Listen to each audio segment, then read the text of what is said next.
सोनम वांगचुक यांना पाठिंबा देण्यासाठी उद्धव ठाकरे मैदानात आता उतरल्याचं दिसतंय। सोनम वांगचुक यांच्या समर्थनार्थ उद्धव ठाकरे आज आंदोलन करणार आहेत। छत्रपती शिवाजी महाराज पार्कामध्ये दुपारी 4 वाजता हे आंदोलन केलं जाणार आहे। मीनाताई ठाकरेंच्या पुतळ्याजवळ ठाकरेंच्या शिवसेनेकडून हे आंदोलन केलं जाणार आहे। वांगचुक यांना समर्थन देण्यासाठी आता उद्धव ठाकरे मैदानात उतरल्याचं दिसतंय। आज 4 वाजता शिवाजी पार्क इथे शिवसेना उद्धव बाळासाहेब ठाकरे पक्षाच्या वतीने हे आंदोलन केलं जाणार आहे। जंतर मंतरवर जे सोनम वांगचुक यांचं आंदोलन सुरू होतं, उपोषण सुरू होतं, त्यांना तिथून हटवण्यात आलं आणि रुग्णालयात दाखल करण्यात आलं। ही दडपशाही आहे अशी टीका केली होती विरोधकांनी आणि त्यानंतर आता उद्धव ठाकरे यांनी देखील याचा निषेध नोंदवण्यासाठी ते आता इथे आंदोलन करणार आहेत। मुंबईच्या शिवाजी पार्क परिसरामध्ये आज संध्याकाळी 4 वाजता शिवसेना उद्धव बाळासाहेब ठाकरे पक्षाच्या वतीने आंदोलन करण्यात येणार आहे। जंतर मंतरवर सोनम वांगचुक यांनी 20 दिवस जे आंदोलन केलं त्या आंदोलनाला समर्थन देण्यासाठी आणि त्यापुढे आता अभिजित दिपके जे आंदोलन करतात त्या आंदोलनाला समर्थन देण्यासाठी या ठिकाणी शिवसेना उद्धव बाळासाहेब ठाकरे पक्षाच्या वतीने आज संध्याकाळी 4 वाजता आंदोलन केलं जाणार आहे। स्वतः पक्षप्रमुख उद्धव ठाकरे या आंदोलनासाठी उपस्थित राहतील, आदित्य ठाकरे या आंदोलनासाठी उपस्थित राहतील अशी माहिती मिळते। सगळ्यांना 4 वाजता उपस्थित राहण्याचे आदेश देण्यात आलेले आहेत। आपण पाहतोय बुलंद आवाज विद्यार्थ्यांसाठी देशाच्या भवितव्यासाठी असा फलक या ठिकाणी लावण्यात आलेला आहे।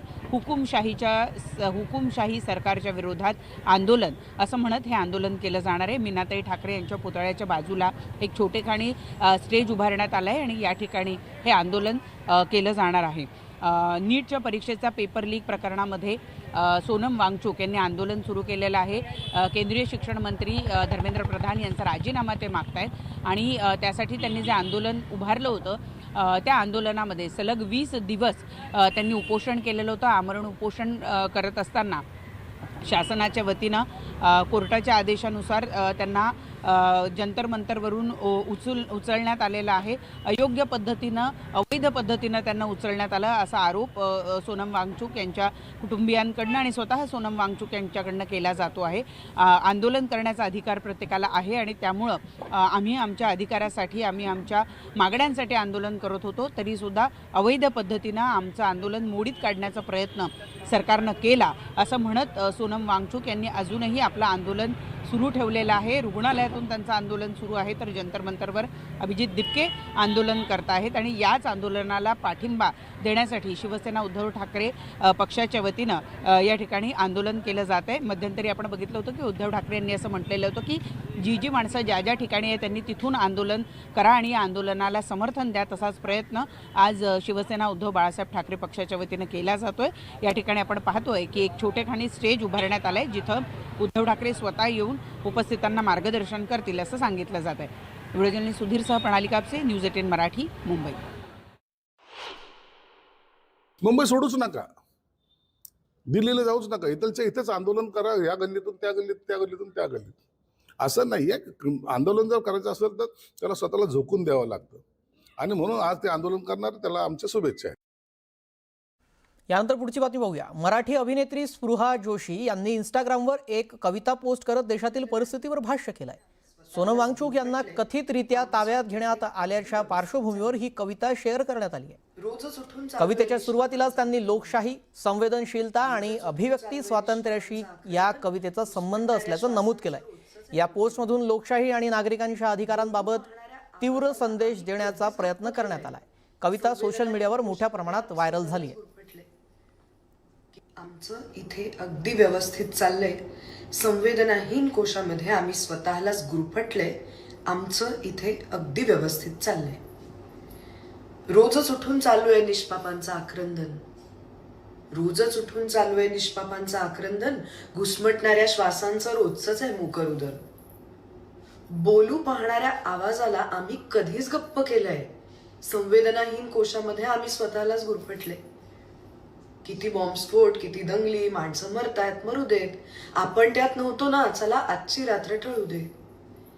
उपोषणं होतात, मोर्चे निघतात, झुरळत चक्क रस्त्यावर उतरतात। मत, विरोध, अजेंडा, धर्म, चर्चा फिरचा नकोच काही। मुद्दा प्रश्न खड्ड्यात गेले हे तर नुसते देशद्रोही। निर्लज्जपणे आम्ही हे स्वतःलाच ठासून सांगितलंय आणि संवेदनाहीन कोशामध्ये आम्ही स्वतःलाच गुरफटले. मनामध्ये एक प्रचंड भीती, काय हा जीव उद्या पाहिल. मनामध्ये एक प्रचंड भीती, काय हा जीव उद्या. सामाजिक कार्यकर्ते सोनम वांगचूक यांच्या समर्थनात राज्यभरामध्ये आता आंदोलन करण्यात येत आहेत. नागपुरात शांतता मार्च काढण्यात आला. संविधान चौक ते गांधी पुतळा असं आंदोलन करण्यात आलं. संवैधानिक मूल्ये, अभिव्यक्ती स्वातंत्र्य आणि लोकशाही हक्कांच्या समर्थनासाठी मार्च काढण्यात आला. यामध्ये विद्यार्थी, सामाजिक संघटना, पर्यावरण कार्यकर्ते आणि नागरिकांचा मोठा सहभाग होता.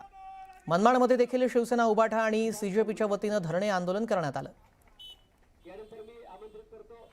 नागपूरमध्ये आणि मनमाडमध्ये हे आंदोलन करण्यात आलेलं आहे. सोनम वांगचूक यांच्या समर्थनार्थ हे आंदोलन केलं जात आहे. राज्यभरामध्ये ठिकठिकाणी अशा प्रकारे सोनम वांगचूक यांना समर्थन दर्शवण्यासाठी आंदोलन केलं जात आहे. नागपूरच्या संविधान चौकातली ही दृश्य आपण पाहतोय. तिथे मार्च काढण्यात आला आणि सोनम वांगचूक यांना समर्थन देण्यात आलं. तर तिकडे मनमाडमध्ये देखील धरणे आंदोलन करण्यात आलं. यानंतर पुढची बातमी पाहूया. रामरक्षा पठण आंदोलन उद्धव ठाकरे राज्यभर करत आहेत. त्यावर वेगवेगळ्या प्रतिक्रिया येत आहेत. रामरक्षा कवच घरी वाचलं जातं, रोडवर नाही, असं विधान जैन मुनी निलेशचंद्र महाराजांनी केलंय. उद्धव ठाकरे यांचं सर्व संपलेलं आहे अशी टीका देखील त्यांनी केली.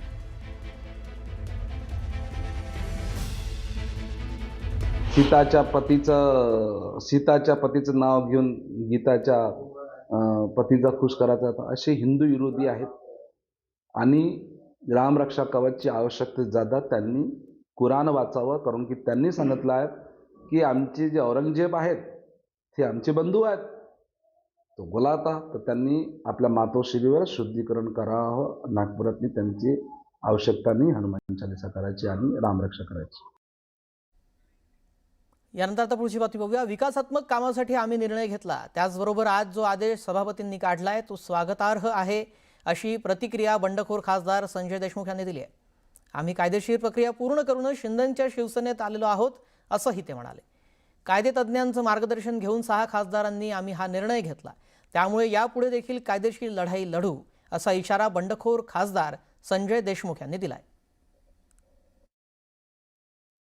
आम्ही जे 6 खासदार होतो, विकासात्मक कामासाठी आम्ही निर्णय घेतला होता आणि कायद्याप्रमाणे आम्ही हा निर्णय घेतला. त्याच्यामुळं हा आज जो काही आदेश माननीय सभापतींनी काढलेला तो निश्चित स्वागतार्ह आहे आणि आम्ही निश्चित विकासात्मक कामासाठी आम्ही 6 खासदारांनी या ठिकाणी हा निर्णय घेतलेला आहे. आहोत चंद्रपूरमधली. चंद्रपूर जिल्ह्यातल्या सावली तालुक्यामध्ये उमरी तलाव परिसरात पुन्हा एक टस्कर हत्ती दाखल झाला. शेतकरी ग्रामस्थांमध्ये त्यामुळे भीती आहे. गडचिरोली जिल्ह्यातून सामदा सोनापूर नदी मार्गे आलेल्या या हत्तीनं सध्या उमरीच्या जंगलात ठाण मांडलेला आहे. 2 महिन्यांपूर्वीच याच परिसरात 30 रानटी हत्तींचा कळप आला होता. दरम्यान टस्कर हत्तीच्या पुनरागमनानंतर इतर हत्तीही परत येण्याची शक्यता आहे, असं वन विभाग म्हणत आहे.